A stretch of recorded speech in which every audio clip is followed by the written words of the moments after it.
What is up, guys, and welcome back to Off the Shelves, the first official episode of 2025. It's been a while. It's been a couple of months, and man, do I have a couple of stacks of movies to show how long it's been. So, per usual, if you have not seen these video series before, this is my Blu-ray haul, Blu-ray collection update video. I show you all the physical media that I bought over, the last couple of weeks, couple of months, however long it's been since the last episode, and I give you my quick little review on the films that I actually have seen and tell you whether you should go out and buy it, stream it, or skip it altogether. And I'm starting to get to a point where I'm buying a lot more from boutique shops. Part of that's because I'm discovering these boutique shops and how much better a lot of their sets are. And since I'm an absolute whore, I am much more likely to spend the extra money to get those. But also because a lot of the retailers that I have relied on to give me my physical media for the last number of years, decades even, have slowly stopped selling them. So we're going to get a lot of interesting picks this time. Let me know what you guys bought out of these down below and what you think of them. And with that said, we'll kick this off. I have a pile of 4K double dips and then a pile of brand new films. And we'll kick this thing off with the 4K release of A Simple Plan. This is from Arrow Video, who always has very cool sets. This is a very underrated Sam Raimi film. It's, I believe, in my top 5 when I ranked all of his films. And you got Billy Bob Thornton and Bill Paxton in here, who are a couple of brothers, and they find this crashed plane out in the snow that was from like a drug deal gone wrong, and they take this bag of money out of the plane. And suddenly it's this paranoia thriller where they feel like the drug dealers, the cartel, whoever actually is seeking this money is going to find them. And you start to see people turn on each other for greed. It is a very, very good movie that doesn't get talked about enough. So if you like thrillers of that type, or you want to see something that's a little bit different from Sam Raimi, definitely check this one out. This is a go out and buy it all day long. Next we have, this is an interesting one.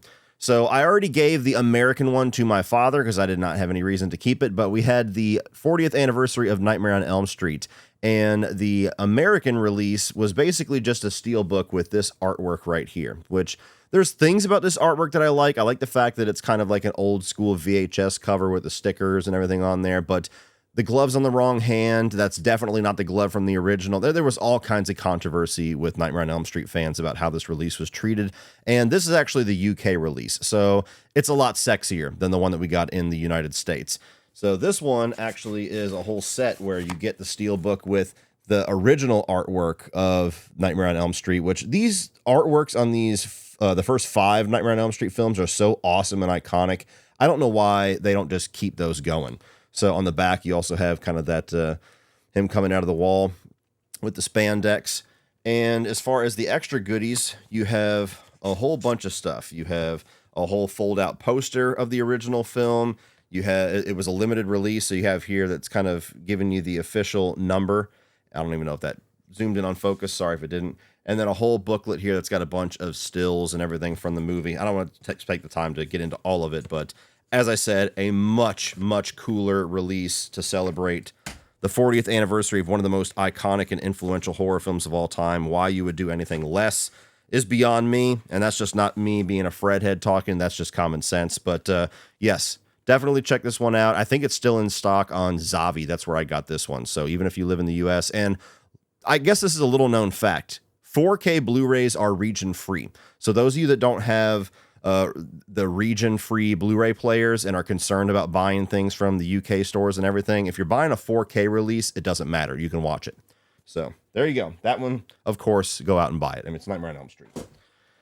Now we have kind of an interesting release. So Paramount has done this thing 2 years in a row now where they have this Paramount Scares collection, and it's 4 movies that they bring to 4K. And sometimes it's a movie for the very first time is available, even on a format like that.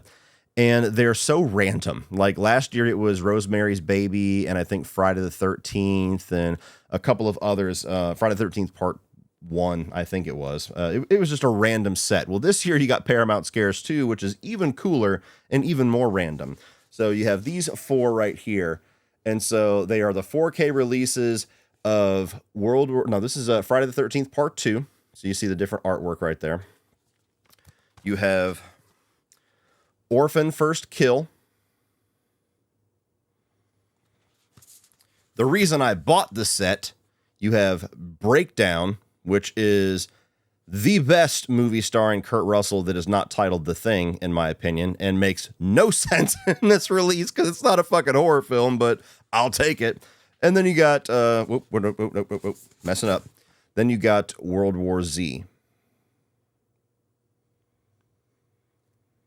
So, yeah, it's all the 4K releases of these movies, and these are all like the variant little slip covers, but, you got the regular ones on here as well.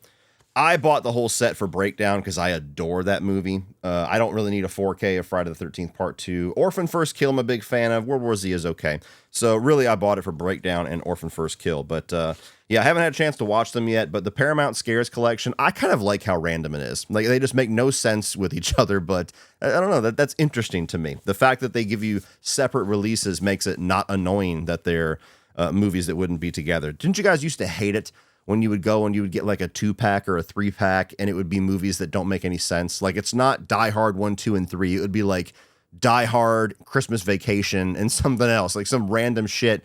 And so you'd have to pick some place on your shelf to stick it, and you would just choose probably your favorite movie, and then you would fucking forget, where the hell's my Christmas Vacation at? Well, it's under D for Die Hard. You guys know what I'm talking about, some of you nerds out there that are crazy like me. Nonetheless, like I already kind of gave you my ratings. Breakdown is a go out and buy it all day long. That's a fantastic movie. And Orphan First Kill, I really, really enjoyed. The other two I can completely take or leave. But they was part of the set, so that's why I got them. Then we got these two releases.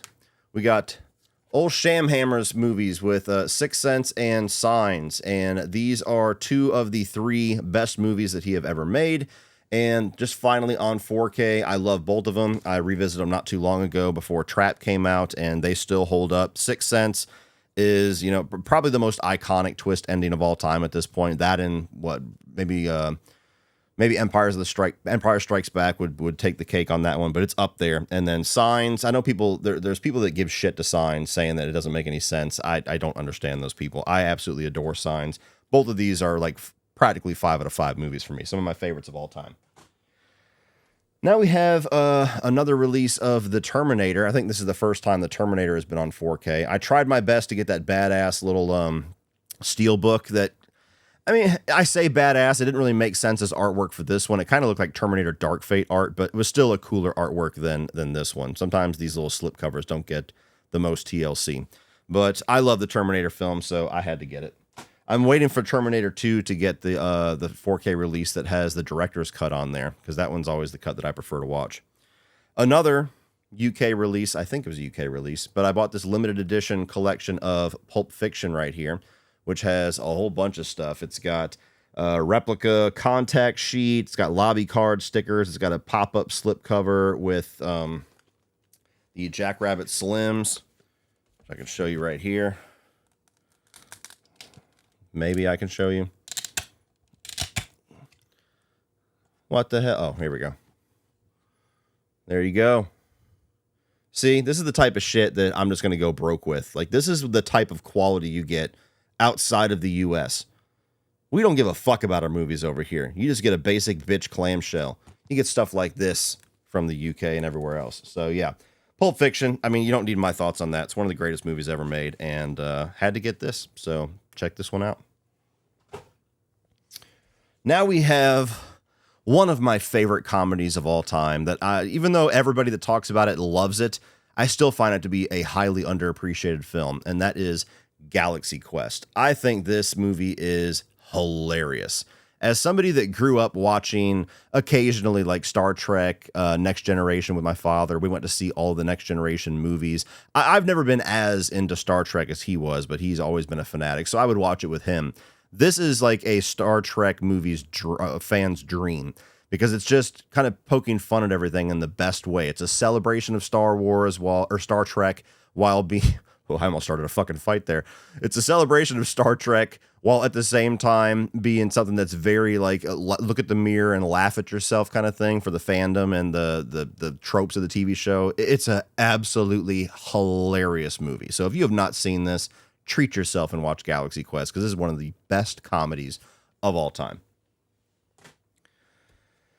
Then we have a movie that I have not seen in years, and it's time for a rewatch and possibly a review, and that is The Ring, the American version. Pretty cool little slipcover here. You got the well, and you got Samara on there, and then you got this covering it. I've never been crazy about this movie, but I don't know how much of that is the fact that the movie was spoiled for me because I was in 7th grade when this came out. And before I could get to the theater to even see it, all the teenage girls were like talking about the ending and all the naming all the scenes of the movie that was interesting. So by the time I saw it, I basically had heard the entire film. It sucks. I'll never have that great experience that some of you did watching it, and she comes out the TV and you, oh, what the fuck? But people love this movie. So I think it's time for me to give it another shot, some fresh eyes. I haven't seen it in like 20 years. So we'll give that a shot sometime soon. And then I bought this just because it was on a really good sale. And that is the Harry Potter franchise. I already have this exact set in Blu-ray, and it's not a slate of films that I watch all that often. This actually has both. It has the 4K and the Blu-ray. But it was really fucking cheap. It was only like $70 or something like that. I don't know if it was a Black Friday deal or what, but I was like, well, shit, yeah, there's like, what, 8 films in here? I'll do that all day long. So whenever I'm ready for a Harry Potter rewatch, I can watch it in pristine 4K. This one I actually just got in today from Shout Factory or Scream Factory, if you'd prefer, and that is John Carpenter's Vampires. This is the new 4K release, and yes, I did put the variant slipcover on there, as I always do. I like having the different artwork. This movie, to me, is the last great John Carpenter film. It's a movie you seem to either love or hate. There's a lot of people that don't think it's that great at all. Most people say that In the Mouth of Madness was the last great John Carpenter film. I love vampires. It's one of my favorite of his. It's one of my favorite vampire flicks. It's gory. It's awesome. It's funny. James Woods is kick-ass. You got Terry Silver as the main vampire, for Christ's sake. I've always loved it. So that's a go out and buy it movie for me. It's always been one of my favorites. You have one of, well, a lot of these are the best physical media releases of the year. If you guys, I'll put a link up here, actually, now that I'm thinking about it. I guested on Robert Meyer Burnett's channel, The Burnett Work, and me and Rob and Dieter, Rob and Dieter typically do this show at least once a week where it's called Let's Get Physical Media. They talk about all the physical media releases, and they get ultra nerdy with it. Like, you think I'm a nerd? I'm a fucking novice compared to what they get into. But they invited me about a week or so ago to join them for a video live stream doing their top 10 favorite physical media releases of the year, and most of these made that list. One of them that was like number 2 of the year was The Hitcher, the Second Sight release, and this was something that we've been waiting on for a very long time. Like, The Hitcher is one of the best horror thrillers, if you want to call it a thriller, of all time, and it's just been lost. You couldn't find this thing. It hadn't had a release since DVD. You couldn't find it on any of the streaming services. You couldn't buy it on Amazon. For a while there, actually, you could, but you could watch it on Amazon, but it was a very shitty copy. Like, the fucking aspect ratio was off. It was horrible. So I think the only legit way you could watch this is by bootlegging it somewhere or pirating it, or maybe there was a copy on YouTube for a sneeze. But now you have this release, which is one of the best 4K releases as far as the transfer of the movie, as far as all of the stuff that comes with it. I mean, this is a full fucking book here. Like, this is a nerd's dream. So this is absolutely one of the best things. I'm glad I got a chance to grab it. It sold out very quickly, but this one is kick-ass. One of the coolest releases of the year, easily. Now we have one that almost made my top 10. And that is the UK release, I believe, of American Pie. And American Pie is just such a formative movie for me. This is like the comedy that defined my childhood and teenage years. And it came out when I was 9 years old. I was way too young to watch this movie, but I watched it. And so there were a few jokes that took me till I was like 11 to get, but I've always loved these movies, especially the first two. And we don't get releases with 4K releases on comedies like this in the US too much either. And it's a pretty nice little release. You know, it's got the original artwork. Oh, and this one time at band camp on the back. So I have yet to be able to watch it to see like how good the transfer is, but always been one of my favorite movies. That's a review series that would be fun to do at some point this year. Now we have the Arrow release of Trick or Treat, which is my favorite horror anthology of all time. Very cool release here. And I'm not really a big anthology guy, but this one I absolutely love. This is one of those movies that I love to watch on Halloween night after the Trick or Treat and everything is done. And I'm glad we finally got a 4K release. You know, this, when I bought the Blu-ray for this, it was in the Walmart bargain bin. It cost $5. That's how like much of a flop and a forgotten film this was. But it's gained such a following since then that not only are we supposed to get a second film, but we're getting sexy releases like this now. So very cool. Definitely go out and buy it. Now we have a little piece of plastic on there. Get away. Now we have the Criterion Collection edition of No Country for Old Men. And I am a whore for artwork. And aside from the fact that I always loved this movie, despite having my frustrations with the ending, I bought it for the artwork. It's got like this pencil drawn look to it. Even on the inside, you have, I'm not going to open all of it, but you got Tommy Lee Jones there. You got the quarters there. You have some more artwork underneath it. Criterion always puts out really good stuff. So a lot of their movies are a little bit more film enthusiast than me, a little bit more high art than the movies that I typically watch. But once in a while, they release something where I'm like, hey, I know that movie. Now we have one that was actually sent to me by Lionsgate. And a thank you to Fawn's PR for hooking this up as well. One of my favorite horror films of all time. You have Stir of Echoes.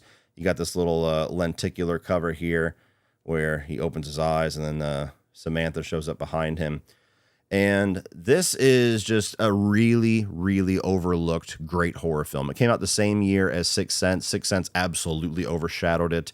But if you like Kevin Bacon and you like paranormal haunting type movies, this to me is one of the best ones. The 4K release is great. It's got a really good transfer to it. There's some cool special features on here, like revisiting visions of the past and things like that. Of course, deleted scenes, featurettes, all your good stuff. But the main thing you're looking for is just a really good release of the film as far as the transfer. I like the lenticular cover there. And I also like little extra stuff like this where, you have Dig and Sleep right there on the CD, or excuse me, on the Blu-rays. If you know, you know. And if you take the discs out, both of them, which very rarely does anybody do, they actually have even more artwork underneath it, which is the body and the wall. So it's a very cool, very well done physical media release. So definitely check it out if you are a fan of the movie. And you know you are, because it's the shit. Oh, moving on from that, we have a release that I'm very happy about because this, I like what it represents. And that is Hush. This is the Mike Flanagan film that was a Netflix film exclusive for a very long time. And then Netflix got rid of it. And then you couldn't watch it anywhere. You couldn't buy it. You couldn't stream it anywhere because Netflix had the rights. And Mike Flanagan said, my movie's just going to fucking disappear into the ether. And so he himself made sure that this came out. There's a number of special features on here that he actually headed up himself. There's a black and white shush cut that he supervised and approved. So I like Hush. Like, I'm much more of a fan of Mike Flanagan's TV work than I am his movies, with the exception of Dr. Sleep. That movie's incredible. But as far as his movies, this is a very solid thriller. And I just like the fact that it exists because I want to live in a world where a director can look at some of the bullshit that is going to happen with these streaming services and say, no. I worked too hard on this. It's not just going to fucking disappear into your archive somewhere. We're putting it out on 4K, bitch. So that's awesome. I love that. Two more. We have the Arrow release of Demolition Man. Always been one of my favorite little sci-fi action films here. And it's kind of entertaining how much this movie predicted the future. Like everything with the exception of Taco Bell being the only restaurant that's left. But who knows what the future holds. So this has a lot of limited edition things in here. Of course, you got the 4K restoration. This has the Taco Bell and the International Pizza Hut version, which, if you don't know, the plot point in the movie is, like I just said, Taco Bell is the only remaining restaurant. Well, internationally, they change it to Pizza Hut. So you have both of those versions on here, a number of other things. Of course, it's a big fat release, so there's going to be a bunch of artwork and booklets and things like that. The San Angeles police department stuff. So love the movie. Glad it gets another release. Another movie that kind of felt like it was never really going to get big, sexy releases, but it's gained a big cult following. And then you have easily my favorite physical media release of the year. And I bought 2 of the 3 artworks that were available because the third one I just didn't really care for too much. Otherwise, I would have bought all 3. And that is Trick or Treat. What are you afraid of? It's only rock and roll. This is a film that came out in 1986 that for a long time felt like only my dad, me, and Gene Simmons knew this movie existed. But I think it has gained a huge cult following here, not recently, because of T-shirts. Like you have Fright Rags and Gutter Garbs and Terror Threads and a lot of these big popular horror t-shirt brands that have been cranking out Trick or Treat designs. I have like 7 or 8 different shirts from Trick or Treat. So it's a movie that, like the last couple that I've been talking about, just has gained this cult following. And so this was such a popular release. It sold out like in hours. It was very, very lucky that I was able to get 1, let alone 2. And it's got awesome special features. It's got a great 4K restoration. I love the artwork. I'm an artwork whore. So you can suck me in with the artwork and give me the same shit that I bought a year ago with a new cover, and I'm probably dumb enough to buy it. But yes, as far as the 4K double dips, movies that I already own but wanted to have a better version, this was my favorite release of the year. So cool to have this. And now we have all of the new releases, the vast majority of which are 4Ks as well. You have Late Night with the Devil. This is a horror flick that came out that I definitely enjoyed. I have my issues with it, but it was certainly one of the more interesting movies of the year. But this was a cool little release. It comes with this little welcome booklet right here with that artwork that got them in trouble because it was AI generated. I think this is one of them. And it's just got a bunch of stills and everything. The only thing that annoys me is if you're going to include like a booklet or something like this inside of it, I would rather you just give it to me in like a little box so that I can keep them together. It annoys me that I have to find a space for like this on the shelf and it's just going to be this phantom black envelope. But very cool movie. Check it out if you haven't seen it. I would say it's on the very high end of stream it. It's not quite go out and buy it yet, but it's interesting. It's a cool little play on found footage with this lost footage of this TV show. Next, we have Alien Romulus, and I'm glad that I got the Steelbook for this one. This was one of my favorite movies of the year. I know it was a bit of a controversy because some people loved it, some people hated it, and there wasn't seemingly a whole lot of people in the middle. I understand a lot of the criticisms for it. I understand that it's kind of a greatest hits movie, and some people prefer something new. I understand that people got really upset about the nostalgia in here and the CGI stuff. I certainly don't like it either. That was my least favorite part of the film. But to me, as somebody that has always wanted the first 2 films to kind of make a resurgence as far as the tone and the approach of these movies, this gave me pretty much everything I wanted. So I really, really enjoyed this one. This one's to go out and buy it for sure. Then we have Beetlejuice, which was a movie that I was oddly very excited for. I'm not a big Tim Burton guy, but I liked the original Beetlejuice, and the trailers got me excited. I was like, this might be something really special. And I liked it. Didn't love it. I liked it enough to buy it, but it definitely let me down because there was like 2 or 3 movies of Beetlejuice stories shoved into one movie. So a lot of the things I liked about it felt shortchanged to make room for something else. Now we have Strange Darling. This is a movie I saw last year, but got its wide release this year and has been a huge, huge favorite as far as film Twitter and, the horror community and everything goes. And this is a UK release as well, because I don't think that the US had a 4K release for it. There's bigger releases too, but this is the one that I got. So yes, it's not a movie that I probably rewatch very often. I think that it's one of those movies that once you kind of see behind the curtain, you see what they're doing. I don't think it's super rewatchable. I've seen it once at the festival, and then almost a year later, I watched it before I dropped a review on this channel. And it's a great movie, but yes, it's a very cool first watch, and I think you get diminishing returns on the others. Now we have one of the biggest surprises of the year in Speak No Evil. This is just a regular Blu-ray. It doesn't get a 4K release, at least not yet. I am not a fan of the original Danish film for a lot of different reasons, and I did not expect anything from this. It just kind of seemed right on the wall. It was going to be generic as fuck, and I really enjoyed this one. I really liked the different places that it went in the third act. I do prefer this film. I understand all the arguments for why this is an inferior film. I get all that, but if you understand why I don't enjoy the first film, the original, it should be very understandable why I prefer this one. So yes, I really liked this one, and it was a nice, pleasant surprise that it didn't absolutely suck ass like I thought it was going to. This one was actually sent to me by DreamWorks, and that is The Wild Robot. This came with like some for your consideration stuff, and this was my favorite animated film of the year. I think it just barely got inched out of my top 10 of the year. It was like number 11 or 12. But this is a really, really good story. If you're somebody that is a parent and you love your kids and stuff like that is very touching to you, that's the main theme of this movie. So it's just a really well done animated film that tells a really beautiful story. And I wasn't really that interested in seeing it, and it was kind of odd to me it played at Fantastic Fest, but I'm glad that I did, because I don't know if I would have saw it at the theater if it wasn't at a festival. It was a really, really good movie. That's a go out and buy it, by the way. Now we have Cuckoo, and this fucking thing took forever to get here. Like, Amazon has sucked ass with a lot of physical media stuff lately. I bought this and pre-ordered it like a month and a half before it came out, and I didn't get it until like a month after release.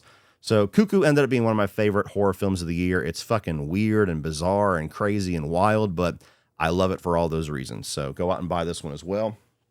Maybe one day we'll get a 4K release of that one. I don't know why they choose some to give it and some not to. We have A Quiet Place Day One, a movie that I liked. I didn't love it. I wasn't as high on it as everybody else, but it was a movie where I appreciated kind of the smaller scale story, a little bit more human story. And I did like the characters, and there's still some thrilling sequences and everything in here. I just wanted to know more about these monsters, these aliens in this movie. Didn't even bother trying to dive into any of that. To me, that was a little weird. It's like, why are we going back if we're not going to answer at least, a couple of questions? I don't want to know everything, but you can tell me a little bit more. Another one that was full of controversy this year and had a lot of people's most disappointing film, and that is Maxine, a movie that I really enjoyed. Just like with Alien Romulus, I get a lot of the common criticisms for this one. Totally acknowledge it, and some of them I actually share. But I enjoyed what they did with this more than most, it seems. So I love X. I really enjoy Pearl. As of right now, I prefer this to Pearl. This would be my number 2 in the trilogy, but I still have yet to watch it since the theater, so we'll see what time does to it. But I really enjoyed Maxine, had a really good time with it. It was certainly one of my favorites of the year as well. Not quite top 10, but it was up there. All right, let's see. Rearrange this a little bit. We have Longlegs, certainly the most hyped up horror release of the year, or at least one of them. This was the new scariest film of all time. They got everybody talking. The theater was packed when I saw this, which was very cool. And I really like this. It's a very interesting movie that's unnerving and uncomfortable. I think that Nicolas Cage is brilliant in spots and just way too over the top in spots. So very mixed on what he did here. And it's a movie that I'm curious what's going to happen to it with rewatches. Like, what's going to happen to it over time. I could either end up really loving this one, or it could lose a lot of its luster quite a bit. But I did enjoy this one. Now we have my number 2 movie of the year, and we have Deadpool and Wolverine. I had to get this one from the UK because this bitch sold out instantly in the US, but had to have both of these variant covers. I adored this movie. Look, I get it. It's stupid. It's silly. It's cameo porn. Yeah, whatever. I understand it. If you're the type of person that doesn't like the type of experience that this movie is going for, I get it. It's not for you. I'm absolutely somebody that loves what Deadpool does. I think that Hugh Jackman's Wolverine is the best on-screen portrayal of a superhero. That is my number 1. And might be for all of time. He means that much to me with what he has done since 2000. I love him. I love what he does. And the comedy here made me laugh more than any movie in the last decade, probably. And that's not saying this is the funniest movie of all time, but the last decade or more, last 12 years or so, with a few exceptions, has been a pretty shit era for comedy in movies. And I really enjoyed what they did with the cameos. I don't even think you can really call them cameos. They're like secret side characters. They have a role. They have a purpose in the story. So I really enjoyed this movie. I saw it twice in theaters, died laughing both times. I've watched it at home and really enjoyed watching it. So I love what Deadpool and Wolverine brings, and that's a really cool release to have 2 variant covers for. So that's also a go out and buy it. We got Twisters. Never been a big fan of the first film. I think it's okay, but it doesn't really have the staying power for me like a lot of other people my age. Twisters I actually enjoyed more. I thought this was a fun movie. It's a big, stupid summer blockbuster. Like, you got guys that are drilling their trucks into the ground with augers and letting tornadoes go over them while they crank country music. Like, it's that type of movie. You have to shut your brain off, like the first film. But I enjoyed it. Sometimes that mix doesn't work for me. Sometimes it's too stupid. This one, I had a good time with it. Now we have Oddity. This is a movie that a number of people I know called it the scariest movie of the year. Certainly had some very chilling moments in here, so I get why people would say that. To me, it wasn't quite that scary, but definitely an interesting movie that I look forward to rewatching at some point down the road, which is why I bought it. So if you missed this one, a lot of people say it's the scariest movie of 2024. And finally, let's put on the correct attire for this release. We have not only the Steelbook 4K of Terrifier 3 that I purchased, but we have from Umbrella Entertainment in Australia, we have the Art Attack collection, which is all 3 Terrifier films in 4K with their own slipcovers, their own special artwork, and a whole big booklet in here with behind-the-scenes stills. There's little cards in here. There's posters. It also came with these glasses here. It came with this little brick Art the Clown that I built just yesterday, actually. I gave him the little horn and the trash bag, but he's got a Santa hat that you could put on him. He's got a chainsaw and some other stuff. So it's a very, very cool release if you enjoy these movies. Now, Terrifier 3 did end up being one of my favorite films of the year, and I'm glad I have the other 2 on 4K. I have Terrifier 2 on 4K already. I think this is the first time the first one has been available on 4K. Don't quote me on that, but I'm pretty sure it is. So I had to have this collection. It's awesome to have as a Terrifier fan. Have not had the chance to pop in the 4K release of any of those movies yet, but a very, very cool release that, yet again, anything you buy outside of the US seems to have way more TLC, way more love, and there's a lot more badass shit included in it. So I don't know if this is sold out. There's a chance you could still get one if you want to, if you're a big Terrifier fan, but another one that made very high up into my best physical media releases of the year. And with that said, guys, that is it for this episode. I told you we had a lot of them. So let me know which of these releases you guys got. Let me know if you were able to snag some of these cool ones, if they haven't been sold out yet. Keep your eyes on a lot of these boutique shops, and you'll get a lot more cooler releases than what we see on Amazon and what used to be Target and Best Buy. So let me know what you guys think of all of these, and I will catch you on the next one. Well, that's it for this one, guys. If you enjoyed that, click this playlist for all the other Off the Shelves episodes, and click up here for that guest spot that I did on the Robert Meyer Burnett channel, where we talked about our favorite physical media releases of 2024. Like, share, hit that subscribe button so you don't miss anything in the future. And as always, remember, opinions are like assholes, but that doesn't mean you have to be.